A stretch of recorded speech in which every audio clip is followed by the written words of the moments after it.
안녕하세요. 결혼 8개월 차 신혼부부입니다. 저는 34살, 남편은 37살이에요. 결혼이 많이 늦은 편입니다. 결혼하기 전 연애를 5년이라는 긴 시간 동안 했어요. 결혼 이야기는 이미 연애 시작하고 나서 얼마 되지 않아서부터 서로 오가기 시작했어요.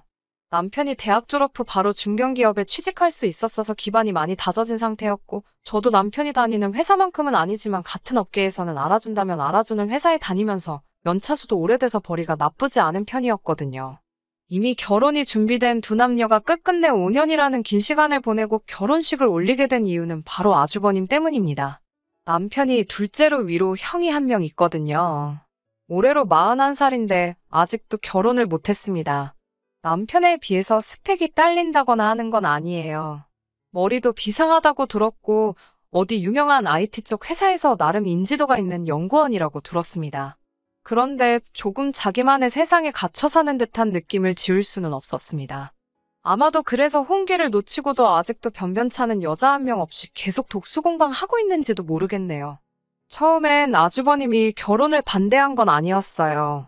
당시 시할머님이 장남을 두고 둘째가 먼저 결혼을 하는 게 말이나 되냐면서 아주버님 결혼할 때까진 안 된다는 주장을 굽히지 않으시는 바람에 올해는 할 수 있겠지 하면서 연애만 하면서 하루하루 보낸 게 어느덧 5년이라는 세월이 훌쩍 지나가 버렸더라고요. 시할머님이 아직도 살아계셨다면 아마 결혼은 상상도 못했을 거예요. 그렇다고 제가 고인이 되신 시할머님의 뜻을 무시하거나 하는 건 아닙니다. 다만 아주버님에 대한 애착이 대단하셨기 때문에 효자이신 시아버지께서 절대 시할머니 뜻을 거역하지 않으실 거란 거는 이미 알고 있었기 때문이에요. 시할머님께서 돌아가시고 나서 그제서야 정신을 차리신 시아버지 주도로 저희 결혼식이 차근차근 준비되기 시작했습니다. 그래도 결혼을 전제로 아주 오래 긴 시간 동안 연애를 해서 그런가 애초에 저와 남편이 모아놓은 돈이 상당했어요. 어차피 결혼을 할 것이란 걸 알아서 그런지 연애하면서도 결혼하면 어차피 전부 우리 돈이라는 생각이 들어 쉽사리 지갑이 열리지 않더라고요.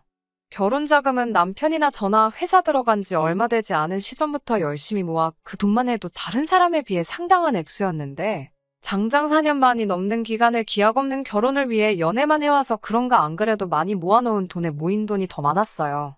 애초에 처음에는 수도권 외곽에 신혼집을 구할 생각으로 있었는데 시간이 지나다 보니 서울내 전세집을 알아보게 되었고 그러다가도 또 돈이 모이니 아예 대출을 끌어모아 자가를 갖는 게 어떤가 했어요.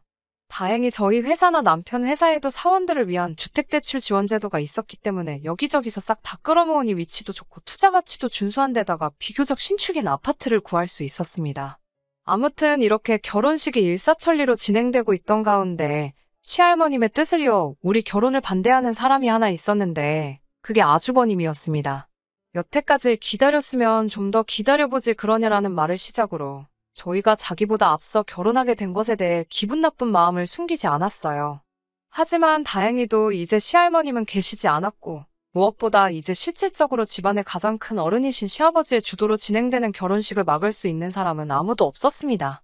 시어머니가 아주버님 눈치를 조금 보면서 저희한테 아주버님 편을 들며 여태 기다린 김에 조금 더 기다려보지 않겠냐 제안을 했지만 당연히 받아들여지지 않았습니다.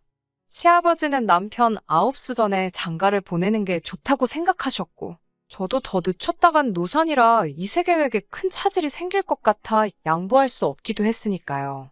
그 뒤로부터 아주버님은 틈만 나면 결혼 준비하러 다니는 저희를 쫓아다니며 해방을 놓기 시작했어요. 결혼식장 예약할 때도 아무래도 여러 사람이 오는 자리다 보니 음식 취향들을 몰라 뷔페로 진행을 하려고 했는데 아주버님이 무조건 스테이크로 해야 한다고 하더라고요. 그런데 저희가 결혼할 예식장은 뷔페도 유명한 곳이고 시식했을 때도 남편이랑 같이 먹으며 웬만한 식당 못지 않다고 느꼈던 곳이기도 하고 스테이크도 시식을 해봤는데 아무래도 대량 조리를 해야 하다 보니 고기가 많이 질겼던 느낌이 있어 뷔페로 하기로 정한 거거든요. 그런데 제가 볼 때는 그냥 반대를 위한 반대를 위해 아주버님이 심술 부리는 걸로밖에 안 보였습니다. 누가 부르지도 않았는데 굳이 따라 나와서는 저희가 내리는 결정마다 무조건 반대를 하기 시작했어요. 예를 들면 뷔페와 스테이크가 하나고 또 하나는 저희가 신혼집에 쓸 가전제품을 보러 가면 엘사 걸 보고 있으면 S사 것이 좋다고 하고 S사 것을 보고 있으면 엘사 게 좋다고 하고 뭐 이런 식이었습니다. IT 전문가가 하는 말을 들으라는데 가전제품하고 아주버님이 하는 일하고 아무 연관이 없는데도 말이에요. 웨딩드레스 입는 날에도 따라와서는 신랑도 아닌 사람이 디자인이 어떻네 저떻네, 옷이 어울리네 안 어울리네 헛소리를 하고 있어서 그때는 솔직하게 남편한테 아주버님은 대체 언제까지 눈치 없이 저렇게 따라다니시는 거냐고 눈치를 줘서 남편이 아주버님이 더 이상 쫓아다니지 못하도록 조치를 해줬습니다. 그제서야 편하게 결혼식 준비를 할 수 있었어요. 결혼식을 몇 주 앞두고 있는 상황에 아주버님이 저희를 불러서 한다는 말이 결혼식 날 축가를 자기가 불러도 되느냐고 물어보더라고요. 축가는 제가 다니는 교회 찬양팀에서 해주기로 했는데 막무가내로 자기가 하겠다고 우기길래 어디 한번 드러나 보자고 노래 한번 불러주시겠냐고 물어봤어요. 정말 노래라도 잘하시는 편이었다면 대신 시키겠는데 본인을 너무 과대평가하고 있더라고요. 그래서 이미 미리 약속을 한 사람이 있어서 안 되겠다고 죄송하다고 하니 그럴 거면 노래는 왜 불러보라고 한 거냐며 화를 내시더니 자기가 저희 결혼식 날 축가를 불러야만 그나마 그중에 하객으로 온 여자들에게 자기 매력을 보여줄 수 있는 거 아니겠냐고 말도 안 되는 소리를 하시더라고요. 제 결혼식 날 자기가 결혼할 사람을 찾으려고 하는 건데 내 혼삿길마저 막을 생각이냐며 입에 거품을 물고 꼭 자기가 하겠다고 생떼를 쓰더라고요. 그 노래에 과연 누가 아주버님한테 관심을 가질지도 미지수였지만 제 한 번뿐인 결혼식 축가를 아주버님이 부르게 냅둔다는 것만큼은 용납할 수 없었습니다. 갖은 방법을 써서 아주버님 설득시키고 결국 어찌어찌 잘 넘어갔지만 정말 결혼식 준비하는 내내 아주버님 때문에 아주 짜증이 나고 스트레스 받는 일이 한두 번이 아니었어요.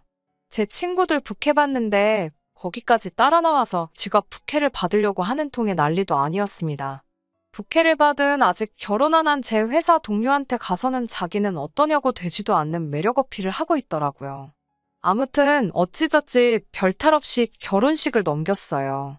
아주버님이 조금 열받게 하는 부분은 있었지만 저한테 직접적으로 큰 피해 입힌 거 하나 없고 짜증이야 많이 부렸지만 실제로 아주버님 의견이 반영된 적은 한 번도 없이 다 저와 남편이 원하는 대로 진행할 수 있었으니까요. 그런데 신혼여행 끝나고 돌아와서 입주 청소가 끝나고 신혼집에 들어가고 얼마 지나지 않아 아주버님과 아주 한바탕 대소동이 생기게 되었습니다. 집들이 날 저희 집에 처음으로 시댁 식구들이 모이게 되었거든요. 아주버님은 저희 집을 이때 처음 와보는 거였어요. 그런데 아파트 시세를 검색해봤는지 집들이에 오자마자 저희 집 살 때 사용한 통장 내역을 꼭 봐야만 하겠다고 하더라고요. 말씀드렸다시피 저희가 아주버님 때문에 연애를 길게 하느라 정말 양가 지원 하나도 받지 않고 두 사람만의 힘으로 마련한 집이거든요. 회사에서 대출 지원도 해주고 저희가 개인적으로 받은 대출도 있었기 때문에 생각보다 조금 넉넉하게 자금을 만들 수 있어서 혼수까지 정말 양가 어른들의 도움 하나도 없이 마련했다고 설명해줬어요. 그런데 아주버님은 그걸 믿지 않더라고요. 장남인 자기가 결혼을 아직도 못했는데 어떻게 이런 집을 해줄 수가 있느냐고요. 혹시 자기가 지원받아야 할 돈까지 전부 받아서 집을 구한 거 아니냐는 식으로 의심하더라고요. 아주버님 본인도 시아버지가 자신을 탐탁치 않게 생각하는 걸 알고 있는 듯 했습니다. 우리 둘이 벌어서 모은 걸로 산 거라고 아무리 말을 해도 믿지를 않더라고요. 저희가 집 하는데 정말 아무런 도움 없이 한 거기 때문에 증명하는 거야 아무 문제도 아닌데 이런 걸 일일이 증명해 보이고 싶지도 않았습니다. 시어머니는 아주버님에게 쩔쩔매면서 저희가 하는 말이 진짜라고 너 결혼할 때 지원해줄 돈은 아직도 그대로 있고 전부 다 우리들 스스로 한 게 맞다고 했습니다. 그랬더니 곧바로 태도를 바꾸면서 자기가 아니었으면 이런 좋은 아파트를 자가로 구했겠냐고 전부 다 자기 덕이니 고마워하라고 은혜를 갚으려면 나중에 자기한테 외제차 한 대쯤은 뽑아달라고 하더라고요. 그 자리에서 남편도 기분이 많이 상해 보였지만 저는 정말 화가 머리 끝까지 났어요. 생각해보세요. 제 나이가 이제 34입니다. 지금 남편하고 결혼까지 했으니 다행이지 그렇게 연애만 길게 하다가 헤어졌더라면 저는 결혼 시장에서 경쟁력이 없어지잖아요. 시할머님 돌아가시고 허겁지겁 준비한 거라 사실 그렇게 준비할 시간이 넉넉했던 것도 아니고 준비하면서도 그렇게 회방을 놓았었잖아요. 결혼식도 부르고 싶은 사람 정말 많았지만 코로나 때문에 하객도 많이 부르지 못하고 평생에 한 번 가는 신혼여행도 해외로 나갈 수가 없어서 국내 여행으로 끝내야만 했었습니다. 거기에 이미 아이 갖기에도 늦은 편이라 지금 곧바로 아이를 가진다고 해도 노산인데 이게 다 누구 때문에 늦어진 건데 고작 이런 거 가지고 고마워하라 마라 운운하고 있으니 열이 받더라고요. 이 집이 아니었어도 암만 그동안 둘이서 안 쓰고 모았다고 한들 5년 사이 오른 서울 아파트값 생각해보면 저희가 손해본 거나 마찬가지일 텐데 말이에요. 진짜 그 자리에서 뺨싸다귀를 한 대 올려붙이고 싶었는데 남편이 제가 열받은 거 눈치채고 말려줘서 겨우 참았습니다. 아무튼 방금 말씀드린 대로 저희가 늦게 결혼을 한 만큼 서로 마음이 급해 산부인과 가서 둘 다 검사받았고 하루빨리 날 잡으라는 이야기 듣자마자 엄청 열심히 노력했어요. 그리고 자연 임신에 성공하게 되었습니다. 혹시나 하는 마음에 시술 받으러 병원 예약한 걸 갈 필요가 없게 되었습니다. 양가에 임신했다는 소식을 알리니 아주 날아갈 듯이 기뻐하셨어요. 마치 친정 부모님만큼 기뻐해 주시는 시부모님 보니 저도 기분이 좋아져 있었습니다. 그날 저녁에 저는 침대에 기대서 책을 읽고 있고 남편은 씻으러 화장실에 가 있는데 남편 전화기로 전화가 한 통 걸려오더라고요. 아주버님이었습니다. 전화를 받으니 전화기 너머로 술 냄새가 느껴질 정도로 아주 혀가 꼬부라져 고주망태가 되어 있는 상태였어요. 그러더니 제가 누군지는 확인하지도 않고 아주 시작부터 욕짓거리로 전화를 시작하더라고요. 그러면서 하는 말이 아주 내가 잠자코 있으니까 만만하게 보는 거냐며 너무 경우가 없다고? 새치기를 해도 정도껏 해야지. 전부 나보다 먼저 할 셈이냐며 남편에게 입에 담기도 힘든 욕을 퍼붓더라고요. 제가 듣다 참을 수가 없어서 전화를 받아 대꾸했어요. 대체 우리한테 원하는 게 뭐냐고. 지금 뭘 어떻게 해줘야지 그 입을 단 하루라도 담을 수 있냐고 성질을 내며 따졌죠. 방에서 큰 소리가 나니 심상치 않음을 느낀 남편이 씻다 말고 후다닥 뛰어나오고 제가 전화로 아주버님하고 서로 욕짓거리 하면서 싸우고 있는 걸 뜯어말리더라고요. 그리고는 전화를 뺏어 받아서 너 지금 미친 거냐고 아주버님한테 너 거리면서 화를 내기 시작했습니다. 그래도 형이라고 제 앞에서일지라도 단 한 번도 형님 하면서 존댓말 한 번 낮춘 적 없는 남편이었는데 정말 의외였습니다. 아무튼 저도 그동안 참았던 거 한 번에 다 쏟아내기도 했고 남편이 전화기 이어받아서 아주버님에게 욕을 하고 있으니 갑자기 그동안 묶었던 게 한 번에 빠져나가는 것처럼 온몸에 힘이 쫙 빠지더니 방바닥에 주저앉듯 쓰러지게 되었고 그때부터 눈물이 마구마구 흐르더라고요. 정신을 차리고 눈을 떠보니 병원 침대 위였습니다.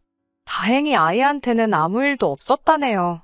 스트레스 때문에 잠깐 혼절을 했던 거였어요. 병원에는 남편과 시부모님이 혼비백산한 표정으로 저만 쳐다보고 있더라고요. 다행히 뱃속의 아이한테는 아무 이상이 없었어요. 그래도 조심해야 한다는 의사 선생님 말에 다들 안도의 한숨을 내쉬는 가운데 긴장의 끈이 풀리니 다들 그 화가 아주버님한테 향하더라고요. 남편이 그 자리에서 아주버님에게 전화해서 당장 와서 무릎 꿇고 사과를 하라고 언성을 높였습니다. 전화기 너머로 서로 언성이 커져 큰 소리가 오가니 아주버님이 무슨 말을 하는지 다 들렸는데 내가 왜 사과를 해야 되냐고 오히려 큰 소리를 뻥뻥 치고 있더라고요. 아주버님 말이라면 껌뻑 죽고 맨날 아주버님 마음 상할까 눈치만 보시던 시어머니께서 전화기를 뺏어들더니 아주버님을 향해 소리를 고래고래 지르시기 시작했습니다. 안 그래도 너네 할머니 때문에 순서 지킨다고 젊은 시절 다 보낸 애한테 미안하지도 않냐고. 그래도 꿋꿋이 기다려주고 마음 변하지 않은 것만 봐도 네 동생은 너 같은 놈이 평생을 걸쳐도 만날 수 없는 대단한 여자를 만난 거라고. 왜 결혼을 못하나 했더니 인간이 덜 돼서 못한 걸 자기가 몰라봤다며 결혼을 하던 말던 혼자서 알아서 살라고 앞으로 결혼이 되었든 자기들로부터 뭐 하나라도 받을 생각 하지 말고 한 달 시간을 줄 테니 집에서 나가 독립하라고 선언을 하시더라고요. 나이 40에 부모 집에서 얹혀 사는 놈이 잘도 장가를 가겠다고요. 기운이 없어서 침대에 누워 있었지만 그 장면을 보는데 배꼽이 빠질 정도로 우습더라고요. 맨날 집에서 자기가 왕인 것 마냥 소리 지르던 아주버님이 찍소리도 못하고 있으니 속이 너무 후련했고요. 지금도 아직 가장 조심해야 한다는 임신 초기입니다. 살짝 표가 나게 배가 부르기 시작했어요.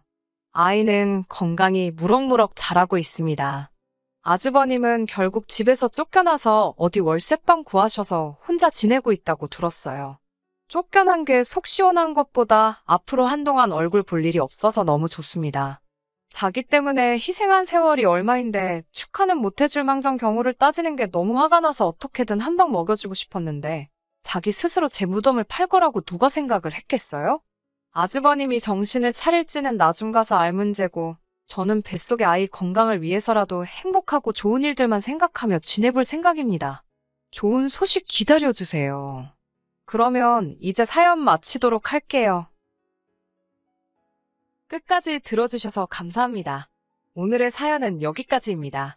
구독과 좋아요, 알람 설정 부탁드리고 더 좋은 사연으로 다시 찾아뵙겠습니다.